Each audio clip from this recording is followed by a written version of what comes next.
देखा राजीव जेटली जी का जोरदार स्वागत किया गया है 1 नंबर बाजार में और मार्केट के चाय पीने के लिए। और अब बताते हैं कि तो हम ये सोच रहे देखें चाय पर आए थे और बड़ा प्रोग्राम आज हमारे बीच में। ये देखें मैं प्रणाम करता हूँ माता जी को, 3 नंबर से आशीर्वाद में पहले भी ले चुका हूँ और दोबारा देती रहेंगी तो जरूर देता रहूँगा मैं। मेरी बहन अनुराधा भाटिया जी यहाँ पर हैं, अंजू चौधरी जी सैनिक कॉलोनी से बहुत सक्रिय जिसे कहते हैं, डंडा लेके खड़ी रहती है हमेशा लोगों के अधिकारों के लिए। मोदी जी से हमारा मिलना हुआ है और मोदी जी बार बार लोग बोल रहे थे कि मोदी जी ने आपको माला पहना दी, मतलब बहुत बड़ी बात हो गई। तो मैंने कहा कि इस काबिल नहीं है कि मोदी जी हमें माला पहनाए, क्योंकि हम तो उनकी चरणों की धूल है और मेरे बड़े भाई बिना धूल है तो इनकी चरणों की धूल है। बहुत बहुत धन्यवाद। संजय जी हमारे बीच में है, अमित जी हमारे बीच में है, विकास जी है, सन्नी जी है, गौरव अरोड़ा जी है, सभी लोग क्योंकि बहुत प्यार दिया आपने। मैं उसको कब चुका पाऊंगा मुझे नहीं पता। देखिए जो सूत्रधार हैं वो पीछे हैं, बघेड़ी जी को मैं बोलूँगा एक बार आगे आ जाए। और मैं वक्त पे ये इस बात को रखते हैं कि मेरी मार्केट को कैसे अच्छा किया जाए। और इन्होंने बहुत बार ये मांग रखी कि भाई मार्केट की कुछ समस्याएं हैं, इनको आप उचित मंच पर रख के इसका निवारण करवाइए। मेरी भी तरफ से कोशिश रही कि भाई इन समस्याओं को ज़रूर खत्म किया जाएगा। और इतनी एनर्जी के साथ जो काम करते हैं मैंने आज तक किसी को नहीं देखा। 24 घंटे फुल टाइम एक्टिव रहना और एनर्जी से भरे रहना। तो मैं कई बार तो बोलता हूँ कि आप सोते नहीं है कि नहीं सोते, क्योंकि मैं जब रात को आता हूँ तो ये गऊ की सेवा कर रहे होते हैं, सुबह उठो तो गऊ की सेवा कर रहे होते हैं, दोपहर में देखो तो मार्केट की सेवा कर रहे होते हैं। तो मतलब हर वक्त जो आदमी सिर्फ सेवा करने के लिए बना है, तो ऐसे बघेड़ी जी को भी मेरी तरफ से बहुत बहुत शुभकामनाएं भविष्य के लिए कि और बेहतर इस मार्केट को बनाए। देखिए पहली बार हम बडगल विधानसभा में खड़े हैं और बहुत बहुत आपका आभार कि देश के प्रधानमंत्री नरेंद्र मोदी जी को इस विधानसभा से भारी बहुमत के साथ विजयी बनाया आप लोगों ने। और एक तरफा प्रेम जो देश के प्रधानमंत्री नरेंद्र मोदी जी के लिए दिखाया, उन्हीं की वजहों से आज हम एक अच्छी जीत लोकसभा के अंदर फरीदाबाद के अंदर ले पाए हैं। और हमारे जिले के जो हमारे लोकसभा के जो सांसद हैं कृष्ण पाल जी, उनको एक सम्मानजनक पोजीशन पे देश के प्रधानमंत्री नरेंद्र मोदी जी ने बिठाया। उन्होंने उनको कैबिनेट में जगह दी, वो मिनिस्टर ऑफ स्टेट बने। और हम उम्मीद करेंगे कि हमारे मंत्री जी और ज़्यादा लगन के साथ प्रधानमंत्री की बनाई हुई नीतियों के वाहक के रूप में उसको अंतिम व्यक्ति तक पहुंचाने में सभी कार्यकर्ताओं का सहयोग लेते हुए आगे बढ़ेंगे। आज इन्होंने बताया कि भाई हमने एक स्वागत समारोह रखा है और इतनी सारी मालाएं मुझे दाद दी, जिसका मैं काबिल नहीं हूँ कि मुझे भी मालाएं बनाई जाए, क्योंकि हर एक व्यक्ति ने, अगर मैं देख रहा हूँ तो ऐसे ऐसे काम करे हैं जिनकी हम कल्पना नहीं कर सकते थे। सेवा भाव किसी से सीखना है तो मुझे लगता है इन सबसे सीखना होगा। और इन्हीं लोगों के सहयोग से भविष्य में भी हम एक बेहतर शहर बनाए, उसकी हम कल्पना करते हैं। तो मुझे बहुत जगहों पे घूमने का मौका मिला।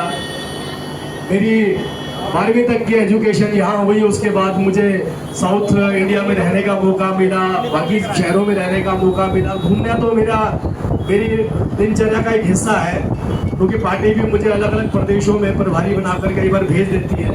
अलग अलग कल्चर देखने को मिलते हैं, अलग अलग डेमोग्राफी देखने को मिलती है, अलग अलग लोगों की चीज़ें देखने को मिलती है।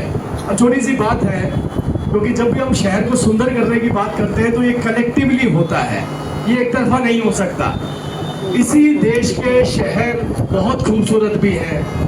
हमारा फरीदाबाद, जैसे हम तो बड़े हो गए, हमने उस खूबसूरत फरीदाबाद को देखा है, जिस फरीदाबाद के अंदर हर गली के पीछे एक सर्विस लेन और खुला खुला माहौल।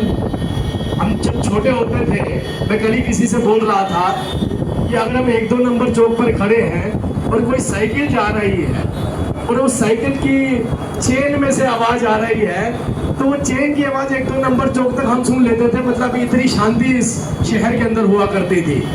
कमर्शियली हम बहुत आगे थे, क्योंकि हम शायद इस एशिया का पहला ऐसा शहर है जो सबसे बड़ा इंडस्ट्रियल टाउन बना था। एशिया का इतना बड़ा इंडस्ट्रियल टाउन कहीं नहीं था। सब लोग अलग अलग जगहों से यहाँ पर आए, उन्होंने अपने अपने नौकरियाँ शुरू करी, धीरे धीरे उन्हीं कंपनियों में काम करते करते अपना व्यवसाय शुरू किया, और आज वो बहुत बड़े बड़े मुकाम पर पहुँच चुके हैं, दुनिया भर में उनके नाम हैं। तो ऐसे शहर को मुझे लगता है सैल्यूट करना चाहिए, जहाँ लोग इतने भाईचारे के साथ रहते हैं। और आप विश्वास कीजिए, पूरे एनसीआर में अगर सबसे ज़्यादा सेफ और सुरक्षित शहर माना जाता है तो वो फरीदाबाद माना जाता है। मैं कहता हूँ डेवलपमेंट के रूप में कुछ कुछ शहर होंगे, हमसे आगे होंगे, लेकिन सुरक्षित शहर यही माना जाता है। इस सुरक्षित शहर को और सुंदर कैसे बनाया जाए, इसके ऊपर हम सबको मिलकर सहयोग करना पड़ेगा। हमने कई बार आग्रह किया, मेरे को मैं आजकल कुछ दिनों से एक बात के पीछे लगा हूँ, सबसे आग्रह करता हूँ कि 2 चीज़ें करके दिखाइए। एक, शहर को स्वच्छ बनाइए, कूड़ा मत फेंकिए कहीं पर भी खुले में, और दूसरा पेड़ लगाइए।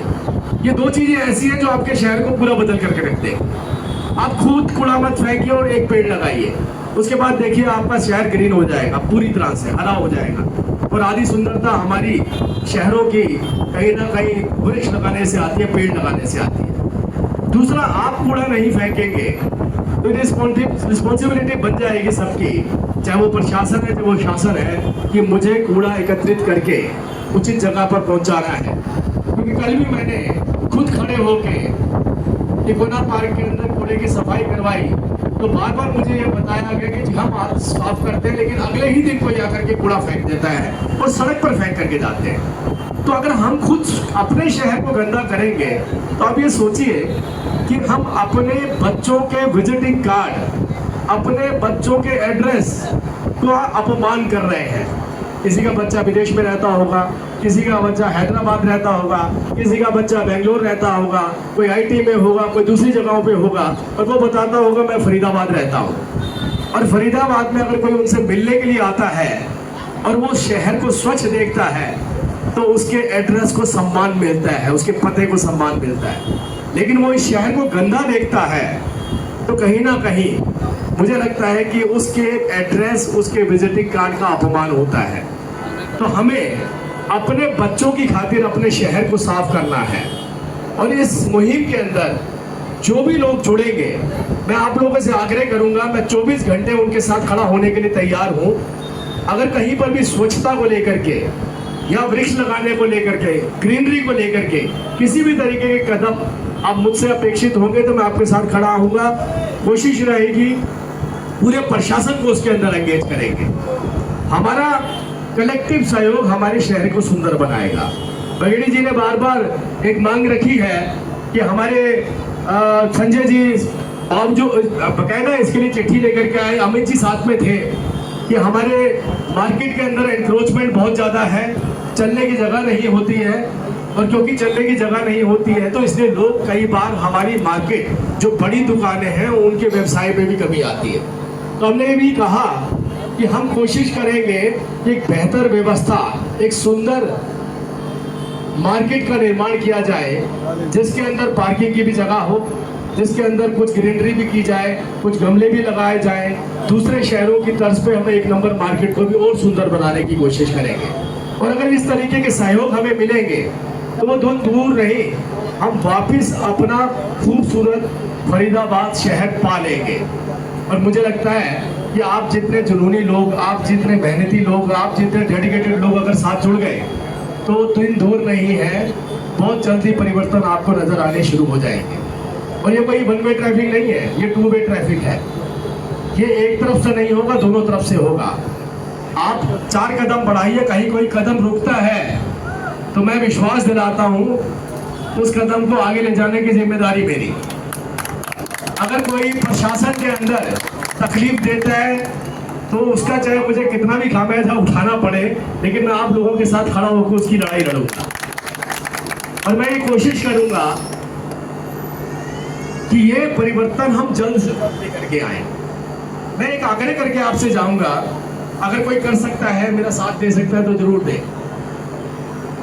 आपके घरों के बाहर एक थड़ी बनी होती है सीमेंट की, कुछ नहीं जाएगा, आप विश्वास कीजिए। 2 बाय 2 फुट बाय 2 फुट का एक रेडियस चाहिए। भाई इतना सा एक खड्डा खोद दीजिए, उसमें एक पेड़ लगा दीजिए, सिर्फ एक पेड़।